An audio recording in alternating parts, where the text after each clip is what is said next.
Let's start the lesson number 6, Communication and Negotiation. Krishna as Diplomat. The palace of Hastinapura was tense, the air thick with suspicion and unspoken threats. Before the war of Kurukshetra could begin, Krishna, the eternal strategist and counselor of the Pandavas, stepped forward, not as a warrior, but as a diplomat. He carried a simple message. Peace was still possible if the Kauravas chose justice over greed. The mission seemed impossible.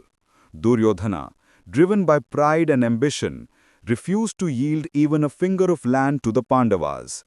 Yet, Krishna's approach demonstrated that true leadership begins with communication and negotiation, the art of aligning conflicting interests without resorting to force.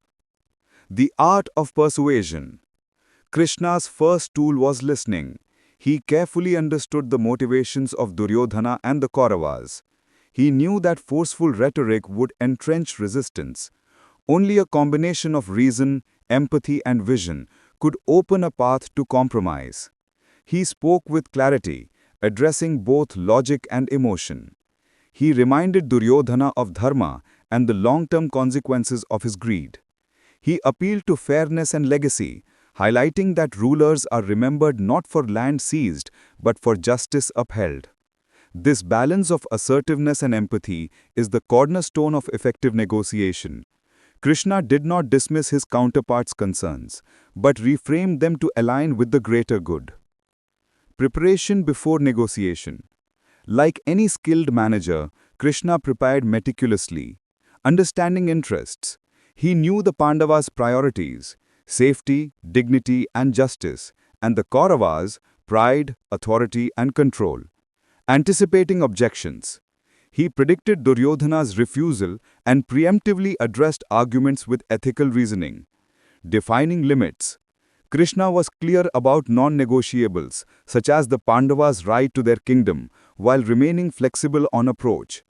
Preparation, as demonstrated here, mirrors modern management principles. Successful negotiation begins long before the table is set. Negotiation tactics and communication skills. Krishna's approach combined several timeless principles. 1. Clarity of message. Every word was purposeful. He conveyed consequences without threats and vision without arrogance. 2. Emotional intelligence. He read the room, detecting pride, fear, and ambition, and adjusted his tone and arguments accordingly. 3. Ethical persuasion. Krishna never misled or resorted to intimidation. His strength lay in truth and wisdom, a demonstration that credibility is negotiators' greatest asset. 4. Strategic silence. Sometimes he paused, allowing Duryodhana to confront his conscience. Silence, when used skillfully, can be a powerful tool in negotiation. 5. Multiple options. Krishna offered solutions short of war, such as peaceful division of land. Providing alternatives increases the chance of agreement while showing flexibility. Despite Krishna's brilliance, Duryodhana refused. Yet, Krishna's negotiation was not wasted. It clarified positions, established moral high ground, and prepared the battlefield for strategic action. Lessons for modern leaders. Krishna's diplomacy offers timeless insights for managers and leaders. 1. Preparation is key. Know your stakeholders, objectives, and boundaries. Anticipate objections and plan responses. 2. Listen first, speak second. Understanding the other party's perspective fosters trust and informs effective strategy. 3. Emotional awareness. Recognize pride, fear, and stress in negotiations. Adjust tactics to align with human psychology. 4. Ethical leverage. Credibility and fairness increase long-term influence more than coercion or deception. 5. Flexibility and creativity. Offer multiple solutions to meet both parties' interests. Compromise does not mean weakness. In business, these lessons translate into boardroom negotiations, client relationships, and conflict resolution. Like Krishna, leaders succeed by aligning divergent interests through communication, not just authority.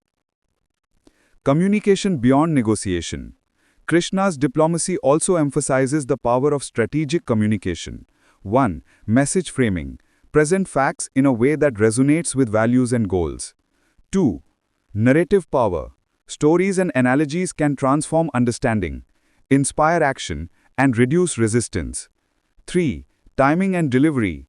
Words must reach the audience at the right moment for maximum impact. In modern management, this is analogous to internal communication, brand messaging, and stakeholder engagement. Words, when used strategically, shape perceptions, guide decisions, and build alliances. In the next chapter, we will try to understand the philosophy, right person for the right job, lessons from Mahabharata characters. Optimal performance depends on talent alignment. The Pandavas assigned warriors to roles matching their strengths, highlighting that recognizing skills and placing people strategically enhances team efficiency, productivity, and success. Thanks for listening and learning patiently.